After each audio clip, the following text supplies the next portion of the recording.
ಸತೀಶ್ ಯೋಜನೆ ರೂಪಿಸ್ಕೊಂಡಾಗೆ ಪ್ರೀತಿಗೆ ತೊಂದರೆ ಕೊಡಲು ಮುಂದಾದ. ನಾನು ಹೊರ್ಗಡೆ ಹೋಗುವಾಗ ಬಟ್ಟೆಗೆ ಇಸ್ತ್ರಿ ಮಾಡಿಡ್ಬೇಕು ಅಂತ ನಿಂಗೆ ಗೊತ್ತಾಗಲ್ವಾ? ತಲೆಲಿ ಏನು ತುಂಬ್ಕೊಂಡಿದೀಯಾ?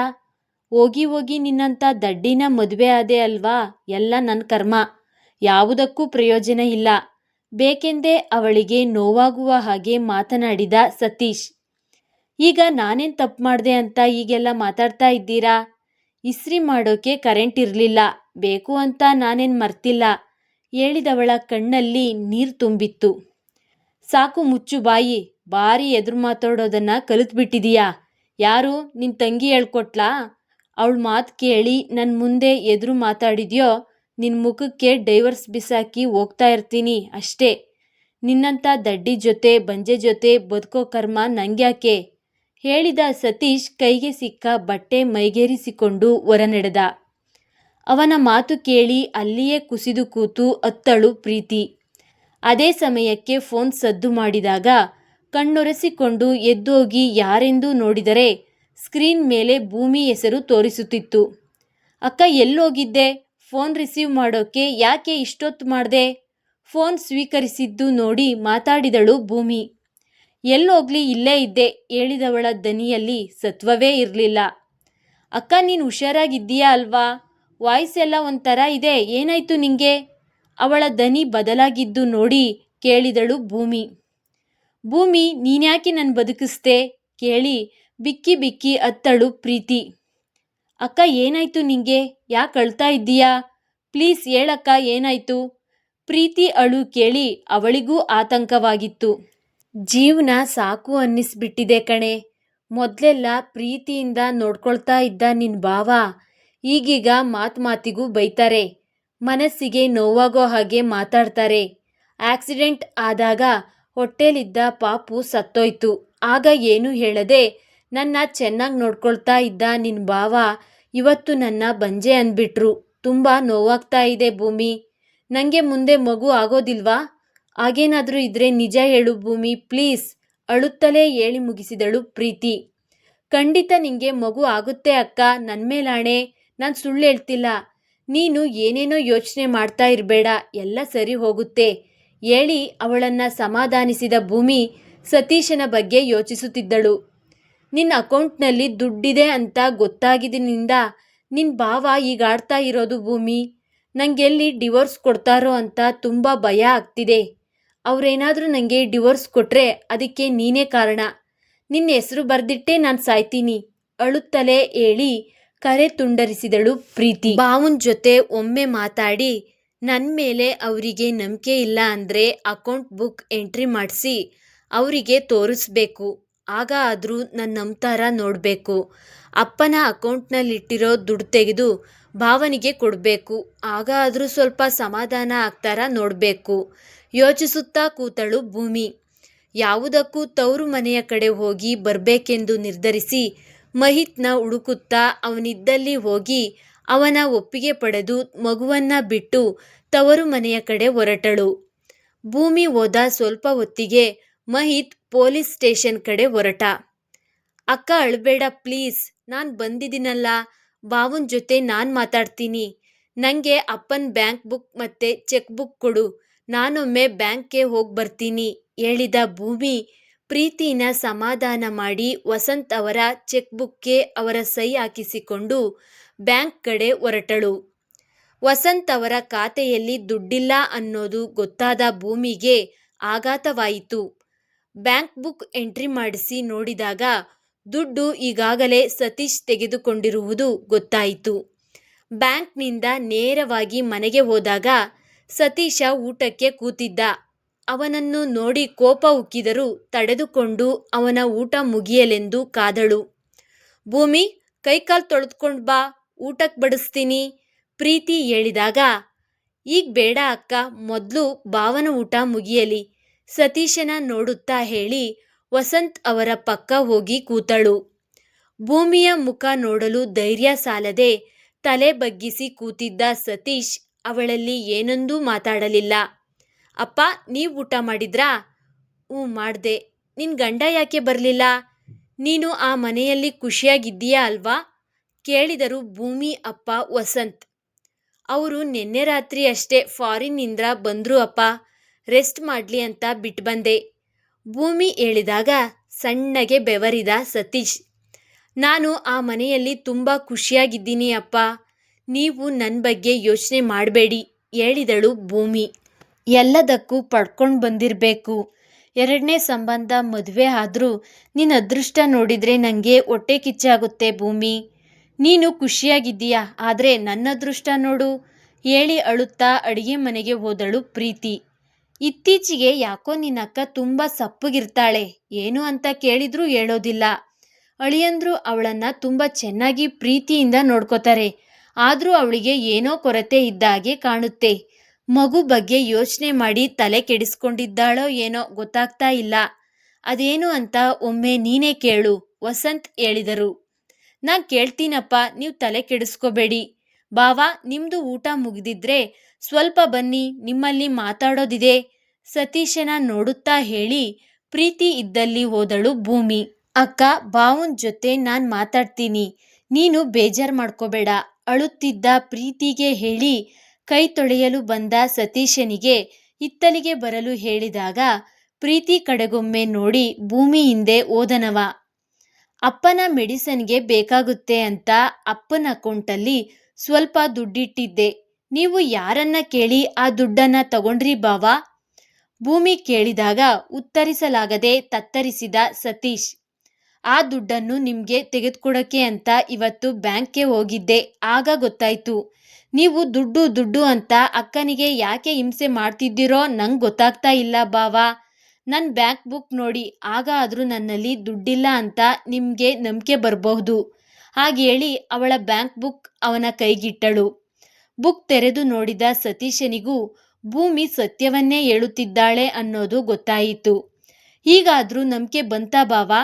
ನನ್ನ ಮದುವೆ ಖರ್ಚಿಗೆ ಅಂತ ಮಹಿತ್ ಅವರು ಕೂಡ ನಿಮಗೆ ದುಡ್ಡು ಕೊಟ್ಟಿದ್ದಾರೆ ಅಂತ ಗೊತ್ತಿದೆ ನನಗೆ. ಆ ದುಡ್ಡನ್ನೆಲ್ಲ ನೀವು ಏನು ಮಾಡಿದ್ರಿ? ಭೂಮಿ ಕೇಳಿದಾಗ ಸತೀಶ ಒಂದೂ ಮಾತಾಡಲಿಲ್ಲ. ನನ್ನ ಮನೆಯವರಿಗೋಸ್ಕರ ನಾನು ಏನು ಬೇಕಾದರೂ ಮಾಡ್ತೀನಿ ಬಾವಾ. ನನ್ನ ಅಕ್ಕನಿಗೋಸ್ಕರ ನನ್ನ ಗಂಡನಲ್ಲಿ ದುಡ್ಡು ಕೇಳಿ ಕೊಡೋದು ನನಗೆ ದೊಡ್ಡ ವಿಷಯ ಅಲ್ಲ. ಸುಮ್ಮನೆ ಕೇಳಿದ ಕೂಡಲೇ ದುಡ್ಡು ಕೊಡೋಕೆ ನನಗೆ ತಲೆ ಕೆಟ್ಟಿಲ್ಲ. ಭೂಮಿ ಹೇಳಿದಾಗ ಒಂದು ಮಗುನ ಎತ್ಕೊಡೋಕೆ ಆಗದವಳ ಜೊತೆ ಇರೋಕೆ ನನಗೂ ತಲೆ ಕೆಟ್ಟಿಲ್ಲ ಹೇಳಿದ ಸತೀಶನ ಕೆನ್ನೆಗೆ ಬಾರಿಸಿದಳು ಭೂಮಿ. ಏನು ಮಾತಾಡ್ತಾ ಇದ್ದೀರಾ ಅಂತ ಯೋಚನೆ ಮಾಡಿ ಮಾತಾಡಿ. ಅಕ್ಕನಿಗೆ ಇವತ್ತಲ್ಲ ನಾಳೆ ಮಗು ಆಗಿಯೇ ಆಗುತ್ತೆ. ಇದೇ ವಿಷಯ ಇಟ್ಕೊಂಡು ಅವಳಿಗೆ ನೀವು ಹಿಂಸೆ ಕೊಟ್ಟಿದ್ದೇ ಆದರೆ ನಿಮಗೆ ಹೇಗೆ ಬುದ್ಧಿ ಕಲಿಸ್ಬೇಕು ಅಂತ ನನಗೆ ಚೆನ್ನಾಗಿ ಗೊತ್ತು. ಕೋಪದಲ್ಲಿ ಸತೀಶ್ ಕಡೆ ಬೆರಳು ತೋರಿಸುತ್ತಾ ಮಾತಾಡುತ್ತಿದ್ದಳು ಭೂಮಿ. ನನಗೆ ಹೊಡಿತೀಯಾ? ಇನ್ನಿದೆ ಹಬ್ಬ ನಿಂಗೆ. ಭಾರಿ ಹಾರಾಡ್ತೀಯಲ್ವಾ? ನಿನ್ನ ರೆಕ್ಕೆ ಹೇಗೆ ಕತ್ತರಿಸ್ಬೇಕು ಅಂತ ಗೊತ್ತಿದೆ ನನಗೆ ಅಲ್ಲೂ ಕಟಕಟನೆ ಕಡಿಯುತ್ತಾ ಹೇಳಿದ ಸತೀಶ್. ನಿಮಗೂ ಹೇಗೆ ಬುದ್ಧಿ ಕಲಿಸ್ಬೇಕು ಅಂತ ನನಗೂ ಗೊತ್ತು. ವರದಕ್ಷಿಣೆ ಕೇಸ್ ಹಾಕಿ ನಿಮ್ಮನ್ನ ಒಳಗಾಕಿಸ್ತೀನಿ. ಇಷ್ಟು ದಿನ ಅಕ್ಕನ ಮುಖ ನೋಡಿ ಸುಮ್ಮನಿದ್ದೆ, ಇನ್ನೂ ಏನೇ ಆದರೂ ನಾನು ಸುಮ್ಮನಿರೋದಿಲ್ಲ. ಅಕ್ಕನಿಗೋಸ್ಕರ ನಾನು ಎಷ್ಟು ಕಷ್ಟಪಟ್ಟಿದ್ದೀನಿ ಅಂತ ನಂಗೊತ್ತು. ಅವಳ ಜೀವನ ಹಾಳಾಗೋದಕ್ಕೆ ನಾನು ಬಿಡೋದಿಲ್ಲ. ಆವೇಶದಿಂದ ಹೇಳಿದವಳನ್ನ ನೋಡಿ ಎದರಿದ ಸತೀಶ್ ಏನೂ ಮಾತಾಡದೆ ದಾಪುಗಾಲು ಹಾಕುತ್ತಾ ಅಲ್ಲಿಂದ ಹೊರಟು ಹೋದ. ಅವನ್ ಹೋದ ಕಡೆ ನೋಡುತ್ತಾ ನಿಂತಿದ್ದಾಗ ಭೂಮಿಯ ಫೋನ್ ರಿಂಗಾಯಿತು. ರಿಸೀವ್ ಮಾಡಿ ಕಿವಿಗಿಟ್ಕೊಂಡ್ಲು. ಭೂಮಿ, ಎಲ್ಲಿದೆಯಾ ಕೇಳಿದ ಮಹಿತ್. ಮನೆಯಲ್ಲಿದ್ದೀನಿ, ಇನ್ನೇನು ಹೊರಡ್ತೀನಿ ಹೇಳಿದಳು. ಸರಿ, ಬೇಗ ಬಾ, ನಿನ್ನಲ್ಲಿ ತುಂಬ ಮುಖ್ಯವಾದ ವಿಷಯ ಮಾತಾಡೋದಿದೆ, ಹುಷಾರು ಹೇಳಿ ಕರೆ ತುಂಡರಿಸಿದ ಮಹಿತ್. ಪ್ರೀತಿಗೆ ಧೈರ್ಯ ಹೇಳಿ ಏನೇ ತೊಂದರೆ ಆದರೂ ಕರೆ ಮಾಡಲು ಹೇಳಿ ಮನೆ ಕಡೆ ಹೊರಟಳು ಭೂಮಿ.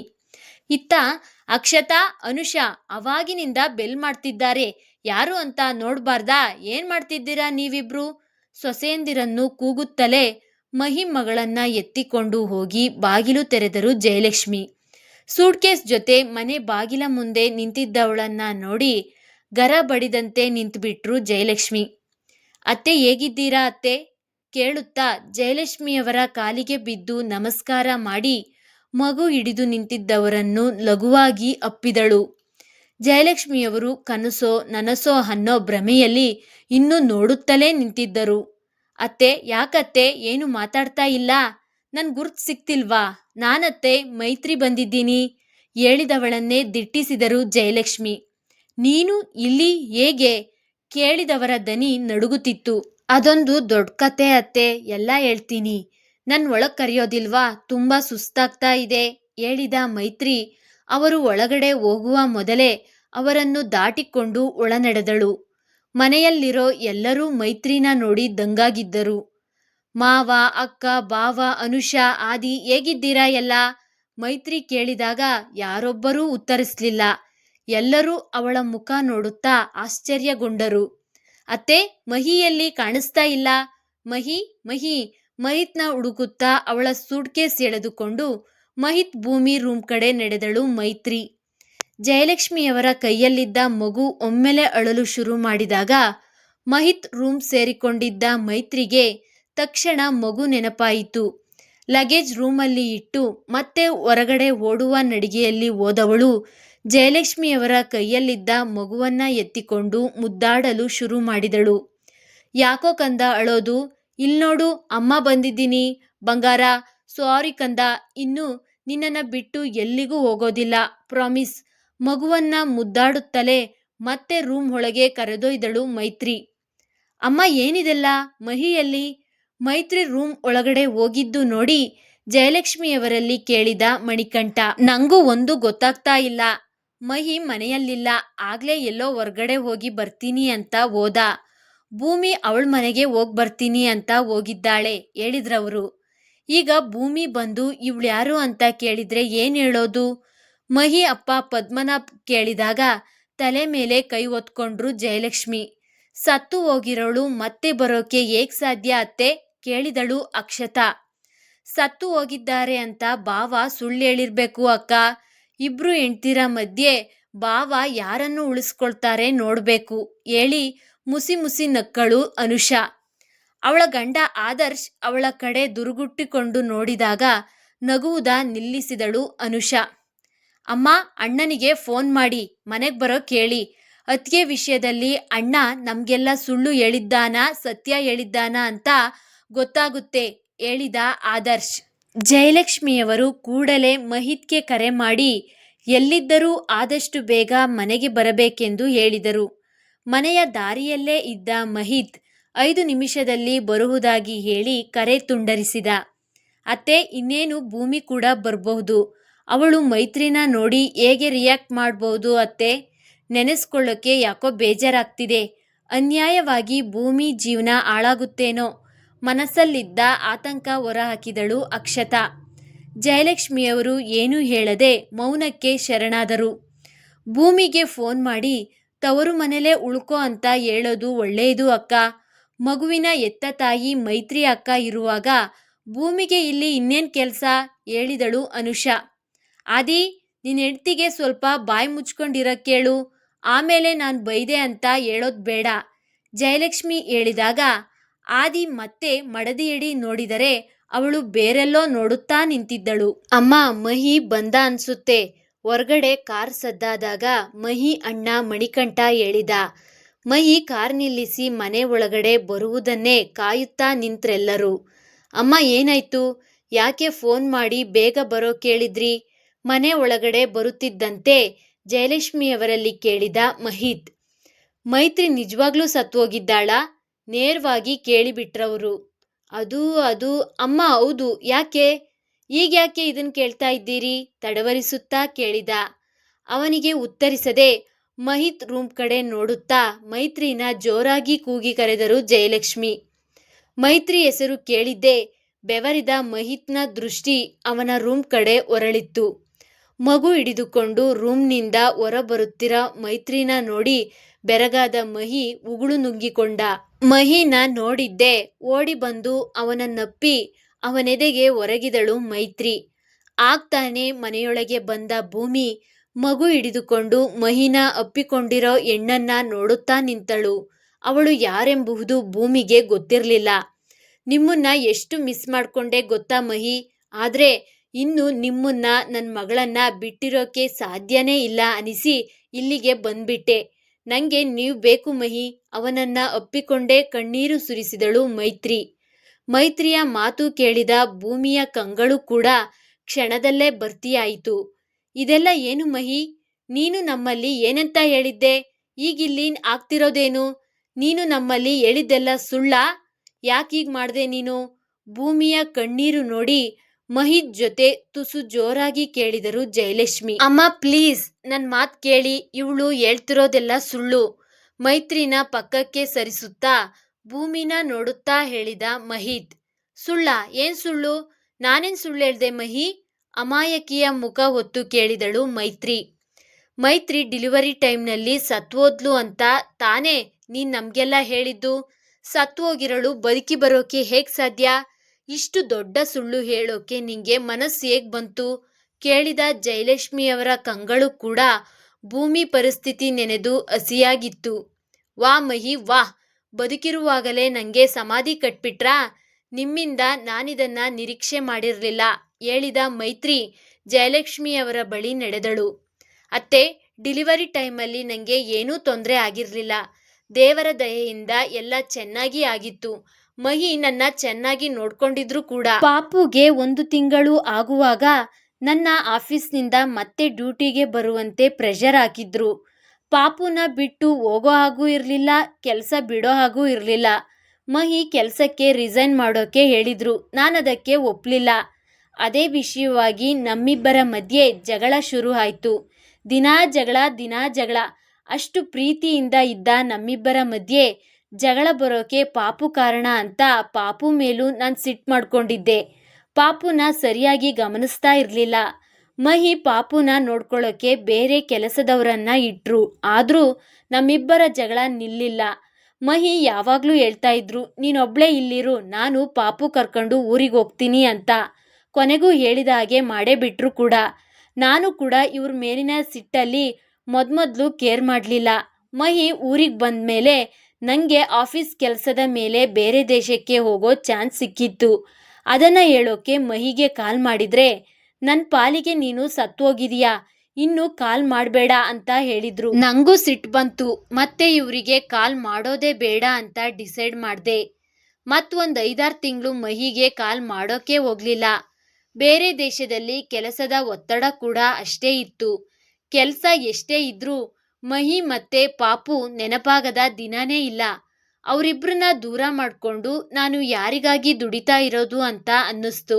ಅದಕ್ಕೆ ಕೆಲಸನೂ ಬೇಡ ಏನೂ ಬೇಡ ಅಂತ ಡಿಸೈಡ್ ಮಾಡಿ ಅಲ್ಲಿದ್ದ ನನ್ನೆಲ್ಲ ಜವಾಬ್ದಾರಿಗಳನ್ನು ಬೇರೆಯವರಿಗೆ ವಹಿಸಿ ಬರೋಕೆ ಇಷ್ಟು ದಿನ ಆಯಿತು. ಮಹಿಗೆ ನನ್ನ ಮೇಲಿರೋ ಸಿಟ್ಟಿನಿಂದ ನಿಮಗೆಲ್ಲ ನಾನು ಸತ್ತೋಗಿದ್ದೀನಿ ಅಂತ ಹೇಳಿದ್ದಾರೆ. ಅವರ ಸಿಟ್ಟು ನ್ಯಾಯವಾದದ್ದೇ. ಅವರನ್ನ ಮಗುನ ಕೇರ್ ಮಾಡದೇ ಇದ್ದಿದ್ದು ನಂದೇ ತಪ್ಪು ಅಲ್ವಾ? ಅದಕ್ಕೆ ಏನು ಬೇಡ ಅಂತ ಬಿಟ್ಟು ಬಂದ್ಬಿಟ್ಟೆ ಅತ್ತೆ.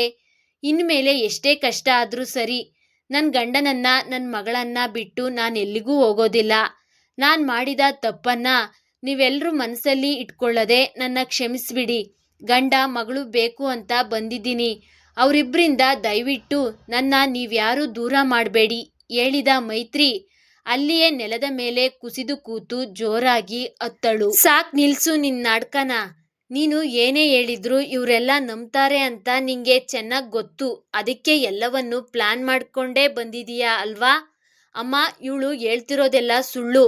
ನನ್ನಂಬಿ. ಅವತ್ತು ಏನಾಯ್ತು ಅಂದ್ರೆ, ಹೇಳಲು ಹೊರಟ ಮಹಿತ್ ಕೆನ್ನೆಗೆ ಬಲವಾಗಿ ಬೀಸಿ ಹೊಡೆದರು ಜಯಲಕ್ಷ್ಮಿ.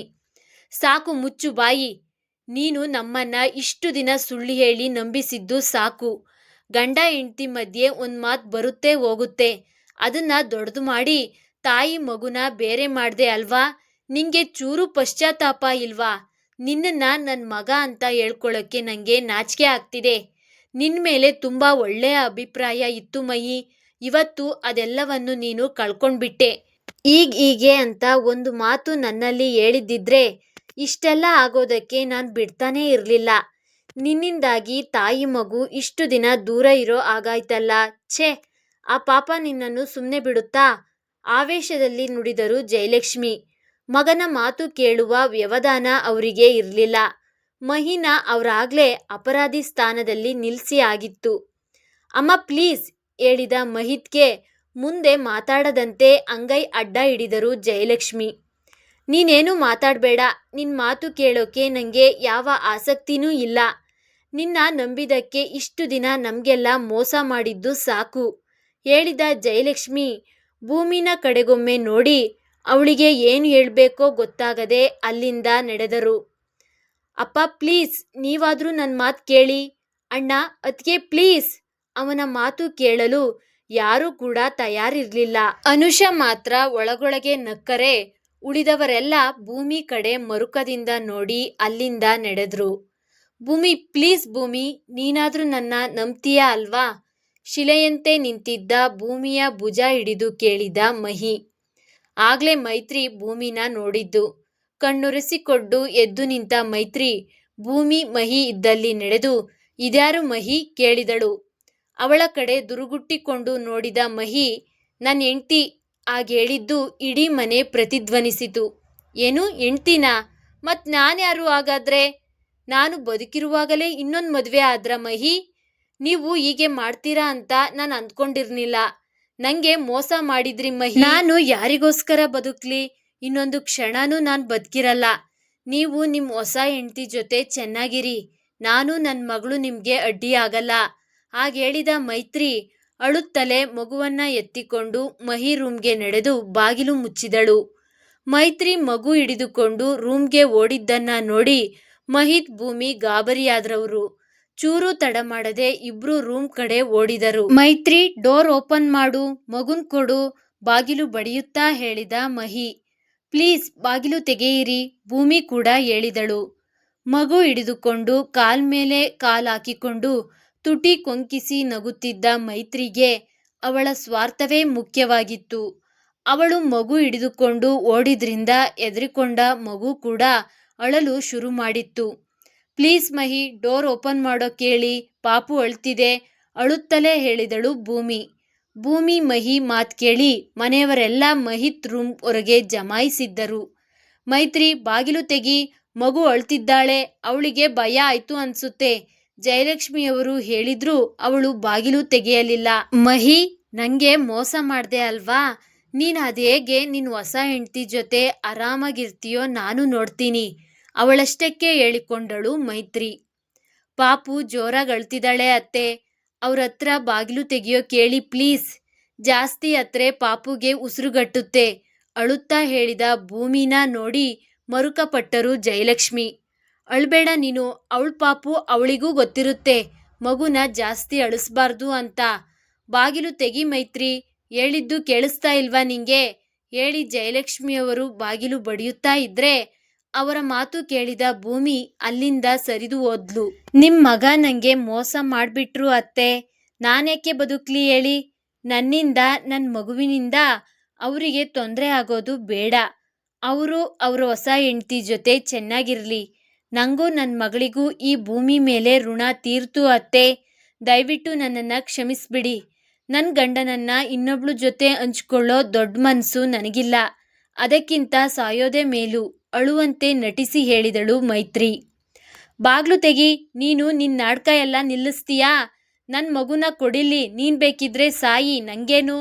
ಆವೇಶದಲ್ಲಿ ನುಡಿದ ಮಹಿತ್ ಕೆನ್ನೆಗೆ ಬಾರಿಸಿದರು ಜಯಲಕ್ಷ್ಮಿ. ಮುಚ್ಚು ಬಾಯ್, ನಿನ್ನಿಂದಲೇ ಇಷ್ಟೆಲ್ಲ ಆಗ್ತಿರೋದು. ಮೈತ್ರಿ, ನನ್ನ ಮೇಲೆ ನಿಂಗೆ ಸ್ವಲ್ಪ ಆದರೂ ಗೌರವ ಇದ್ರೆ ಬಾಗ್ಲು ತೆಗಿ, ಎಲ್ಲ ಕೂತು ಮಾತಾಡಿ ಬಗೆಹರಿಸಿಕೊಳ್ಳೋಣ. ಪ್ಲೀಸ್ ಬಾಗಿಲು ತೆಗಿಯಮ್ಮ. ಜಯಲಕ್ಷ್ಮಿಯವರ ಮಾತಿಗೆ ಸಮಾಧಾನಗೊಂಡಂತೆ ನಟಿಸುತ್ತಾ ಬಾಗಿಲು ತೆರೆದಳು ಮೈತ್ರಿ. ಅವಳು ಬಾಗಿಲು ತೆರೆದಿದ್ದೆ ಮಗುನ ಅವಳಿಂದ ಪಡೆದು ಅವಳ ಕಡೆ ದುರುಗುಟ್ಟಿಕೊಂಡು ನೋಡಿ ಮಗುನ ಸಮಾಧಾನ ಮಾಡುತ್ತಾ ಭೂಮಿ ಇದ್ದಲ್ಲಿ ನಡೆದ ಮಹಿತ್. ಅತ್ತೆ, ಮಹಿ ನಂಗೆ ಮೋಸ ಮಾಡಿಬಿಟ್ರು ಅತ್ತೆ ಹೇಳುತ್ತಾ ಜಯಲಕ್ಷ್ಮಿಯವರನ್ನ ಬಿಗಿದಪ್ಪಿ ಅತ್ತಳು ಮೈತ್ರಿ. ಅಳ್ಬೇಡ, ಇದರಲ್ಲಿ ಅವನ ಜೊತೆ ನಮ್ದೂ ತಪ್ಪಿದೆ. ಮಗುವಿಗೋಸ್ಕರ ಅವನಿಗೆ ಬಲವಂತವಾಗಿ ಮದುವೆ ಮಾಡಿಸಿದ್ದು ನಾವು, ಇದಕ್ಕೆ ಪರಿಹಾರ ಕೂಡ ನಾವೇ ಹುಡ್ಕೋಣ. ಮೈತ್ರಿಯ ಬೆನ್ನು ಸವರುತ್ತಾ ಸಂತೈಸಿದರು ಜಯಲಕ್ಷ್ಮಿ. ಮಹಿ ಭೂಮಿ ಕೈಯಲ್ಲಿ ಮಗು ಕೊಟ್ಟಿದ್ದನ್ನ ನೋಡಿದ ಮೈತ್ರಿಗೆ ಹೊಟ್ಟೆಯಲ್ಲಿ ಮೆಣಸು ಕುಟ್ಟಿದಂತಾಯಿತು. ಅತ್ತೆ ನೋಡಿ ಅಲ್ಲಿ, ಮಗುವಿನ ತಾಯಿ ನಾನಿಲ್ಲಿ ಇರುವಾಗ ಮಹಿ ಮಗುನ ಅವಳಲ್ಲಿ ಕೊಟ್ಟಿದ್ದಾರೆ. ನನ್ನ ಮಗುನ ನನಗೆ ಸಮಾಧಾನ ಮಾಡೋಕೆ ಗೊತ್ತಿಲ್ವಾ ಹೇಳಿದಳು ಮೈತ್ರಿ. ಭೂಮಿ ಮಗುವನ್ನ ಹೆಗಲ ಮೇಲೆ ಹಾಕಿಕೊಂಡು ಸಮಾಧಾನ ಮಾಡುತ್ತಿರುವುದನ್ನ ನೋಡಿದ ಜಯಲಕ್ಷ್ಮಿಯವರಿಗೆ ಆ ಕ್ಷಣ ಯಾರ ಪರವಾಗಿ ಮಾತಾಡಬೇಕು ಅನ್ನೋದು ಗೊತ್ತಾಗ್ಲಿಲ್ಲ. ಮಗುನ ಸಮಾಧಾನ ಮಾಡುತ್ತಾ ಭೂಮಿ ಕೂಡ ಅಳುತ್ತಿದ್ದರೆ ಮಹಿ ಚಡಪಡಿಸುತ್ತಿದ್ದ. ಜಯಲಕ್ಷ್ಮಿಯವರು ಏನೂ ಹೇಳದೆ ಮಗುನ ಸಮಾಧಾನ ಮಾಡುತ್ತಿದ್ದ ಭೂಮಿ ಕಡೆ ನೋಡುತ್ತಿದ್ದರೆ ಮೈತ್ರಿಗೆ ಉರಿದು ಹೋಯಿತು. ಅವ್ರ ಪಕ್ಕ ನಿಂತಿದ್ದವಳು ಭೂಮಿ ಬಳಿ ನಡೆದು ಮಗುವನ್ನು ಅವಳಿಂದ ಕಿತ್ತುಕೊಳ್ಳಲು ನೋಡಿದಾಗ ಕೋಪಗೊಂಡ ಮಹಿ ಅವಳ ಕೈ ಹಿಡಿದು ದೂರ ತಳ್ಳಿದ. ನನ್ ಮಗುನ ಮುಟ್ಟಿದ್ಯೋ ನಿನ್ ಕೊಂದ್ಬಿಡ್ತೀನಿ ಅಬ್ಬರಿಸಿದ ಮಹಿತ್. ಮಹಿ ನಿಂಗೆ ತಲೆ ಕೆಟ್ಟಿದ್ಯಾ? ನೆಲದ ಮೇಲೆ ಬಿದ್ದಿದ್ದ ಮೈತ್ರಿನ ಮೇಲೆತ್ತುತ್ತಾ ಮಹಿಗೆ ಬೈದ್ರು ಜಯಲಕ್ಷ್ಮಿ. ಹೌದು, ತಲೆ ಕೆಟ್ಟಿದೆ. ನನ್ನ ಮಗು ವಿಷಯದಲ್ಲಿ ನೀವ್ಯಾರೂ ತಲೆ ಕೆಡಿಸಿಕೊಳ್ಬೇಕಾದ ಅವಶ್ಯಕತೆ ಇಲ್ಲ. ನಿಮಗೆ ಸೊಸೆ ಬೇಕು ಅಂದರೆ ಶೋಕೇಸಲ್ಲಿ ಇಟ್ಕೊಳ್ಳಿ, ನನಗೇನು. ನನ್ನ ಮಗು ವಿಷಯಕ್ಕೆ ನೀವ್ಯಾರೂ ಬರಬೇಡಿ. ನನ್ನ ಮಗುನ ಯಾರ ಕೈಯಲ್ಲಿ ಕೊಡಬೇಕು, ಏನು ಮಾಡಬೇಕು ಅಂತ ನನಗೆ ಚೆನ್ನಾಗಿ ಗೊತ್ತಿದೆ. ಮಹಿತ್ ಹೇಳಿದಾಗ ಮೈತ್ರಿಗೆ ಕೋಪ ಉಕ್ಕಿತು. ನನ್ನ ಮಗುನ ನೋಡ್ಕೊಳ್ಳೋದು ಹೇಗೆ ಅಂತ ನಂಗೆ ಗೊತ್ತಿದೆ. ಇವಳ್ಯಾರು ನನ್ನ ಮಗುನ ನೋಡ್ಕೊಳ್ಳೋಕ್ಕೆ? ನೀವು ಜಾಸ್ತಿ ಮಾತಾಡಿದರೆ ನಾನು ಪೊಲೀಸ್ ಕಂಪ್ಲೇಂಟ್ ಕೊಡೋದಕ್ಕೂ ಹೇಸೋದಿಲ್ಲ. ನಾನು ಬದುಕಿರುವಾಗಲೇ ಇನ್ನೊಂದು ಮದುವೆ ಆಗಿ ನನಗೆ ಮೋಸ ಮಾಡಿದ್ರಿ ಅಂತ ಮೈತ್ರಿ ಹೇಳಿದಾಗ ಅವಳಿಗೆ ಒಡೆಯಲೆಂದು ಕೈ ಎತ್ತಿದ ಮಹಿನ ತಡೆದ ಅವನ ಅಣ್ಣ ಮಣಿಕಂಠ. ಸ್ಟಾಪ್ ಇಟ್ ಮಹಿ, ಮೈತ್ರಿ ಹೇಳಿರೋದು ಸರಿಯಾಗಿದೆ. ಅವಳೇನಾದರೂ ಪೊಲೀಸ್ ಕೇಸ್ ಅಂತ ಹೋದ್ರೆ ಹೋಗೋದು ನಮ್ಮ ಮನೆ ಮರ್ಯಾದೆ, ಮಣಿಕಂಠ ಹೇಳಿದಾಗ ಹೋಗ್ಲಿ ಸ್ಟೇಷನ್ಗೆ, ಕೊಡ್ಲಿ ಕಂಪ್ಲೇಂಟ್, ನಾನೇನು ಎದ್ರಿಕೊಳ್ಳಲ್ಲ. ಸ್ಟೇಷನ್ಗೆ ಹೋದ್ರೆ ಹೋಗೋದು ಇವಳು ಮರ್ಯಾದಿನೇ. ಇವಳು ಎಂಥವಳು ಅಂತ ಆಗ ನಿಮಗೆಲ್ಲ ಗೊತ್ತಾಗುತ್ತೆ, ಮಹಿ ಹೇಳಿದಾಗ ಎದರಿದಳು ಮೈತ್ರಿ. ಅವನು ಬಾಯಿ ಬಿಟ್ರೆ ತನಗೆ ಉಳಿಗಾಲ ಇಲ್ಲ ಅನ್ನೋದು ಗೊತ್ತಿತ್ತವಳಿಗೆ. ಎಲ್ಲರ ಗಮನ ತನ್ನೆಡೆ ಸೆಳೆಯಲು ನಾಟಕ ಆಡಲು ನಿರ್ಧರಿಸಿದಳು. ಅಮ್ಮ, ಇವಳು ಸಾಮಾನ್ಯದವಳಲ್ಲ. ಇವಳು ಅಲ್ಲಿರುವಾಗ ಮಹಿ ಹೇಳುತ್ತಿದ್ದಂತೆ ತಲೆ ಹಿಡಿದುಕೊಂಡು ನೆಲದ ಮೇಲೆ ಬಿದ್ದಳು ಮೈತ್ರಿ. ಎಲ್ರೂ ಗಾಬರಿಯಾದರೆ ಮಹಿ ಅದು ಕೂಡ ನಾಟಕ ಅಂದುಕೊಂಡ. ಅವಳ ಮುಖಕ್ಕೆ ನೀರು ಚಿಮುಕಿಸಿದರೂ ಮೈತ್ರಿ ಎಚ್ಚರಗೊಳ್ಳಲಿಲ್ಲ. ಅಕ್ಷತಾ, ಡಾಕ್ಟರ್ಗೆ ಒಂದು ಫೋನ್ ಮಾಡಿ ಬರೋಕ್ಕೇಳು, ಜಯಲಕ್ಷ್ಮಿ ಹೇಳಿದಾಗ ಅಕ್ಷತಾ ಮನೆ ಹತ್ತಿರದಲ್ಲಿದ್ದ ಡಾಕ್ಟರ್ಗೆ ಕರೆ ಮಾಡಿ ಬರಲು ಹೇಳಿದಳು. ಇನ್ನು ಈ ಮನೆಯಲ್ಲಿ ಏನೇನು ನೋಡಬೇಕೋ ಬಾವ, ಯಾವುದಕ್ಕೂ ನಿಮಗೆ ಇಬ್ಬರಲ್ಲಿ ಯಾರು ಹಿತವರು ಅಂತ ನೀವೇ ಡಿಸೈಡ್ ಮಾಡಿ, ಇಲ್ಲಾಂದರೆ ಭಾರಿ ಕಷ್ಟ ಆಗುತ್ತೆ. ಒಂದೇ ಮನೆಯಲ್ಲಿ ಇಬ್ಬಿಬ್ರು ಹೆಂಡ್ತಿರು ಅಂದರೆ ತಮಾಷೆನಾ? ಅನುಷ ವ್ಯಂಗ್ಯವಾಗಿ ಹೇಳಿದಾಗ ಮತ್ತೆ ಭೂಮಿಯ ಕಂಗಳು ತುಂಬಿತ್ತು. ನೀನು ಅದ್ರ ಬಗ್ಗೆ ತಲೆ ಕೆಡಿಸ್ಕೋಬೇಡ ಅನುಷಾ, ಏನು ಮಾಡಬೇಕು ಅಂತ ನನಗೆ ಚೆನ್ನಾಗಿ ಗೊತ್ತಿದೆ, ಹೇಳಿದ ಮಹಿತ್. ಡಾಕ್ಟರ್ ಬರುವ ಮೊದಲು ಮೈತ್ರಿನ ಮಣಿಕಂಠ ಅಕ್ಷತಾ ಸಹಾಯದಿಂದ ರೂಮ್ಗೆ ಕರೆದೊಯ್ದು ಬೆಡ್ ಮೇಲೆ ಮಲಗಿಸಿದರು. ನೀವೆಲ್ಲ ಸ್ವಲ್ಪ ಹೊರಗಿರಿ, ಇವರಿಗೆ ಏನಾಗಿದೆ ನೋಡ್ತೀನಿ, ಹೇಳಿದರು ಡಾಕ್ಟರ್. ಎಲ್ಲರೂ ರೂಮ್ನಿಂದ ಹೊರ ಹೋಗಿದ್ದು ಮೈತ್ರಿಗೆ ಅನುಕೂಲವಾಗಿತ್ತು. ಡಾಕ್ಟರ್ ನೋಡಿ, ನನಗೇನೂ ಆಗಿಲ್ಲ. ನನ್ನ ಮಗುನ ಉಳಿಸ್ಕೊಳ್ಳೋದಕ್ಕೆ ತಲೆ ಸುತ್ತು ಬಂದಿರೋ ಹಾಗೆ ನಾಟಕ ಮಾಡಿದೆ ಅಷ್ಟೇ.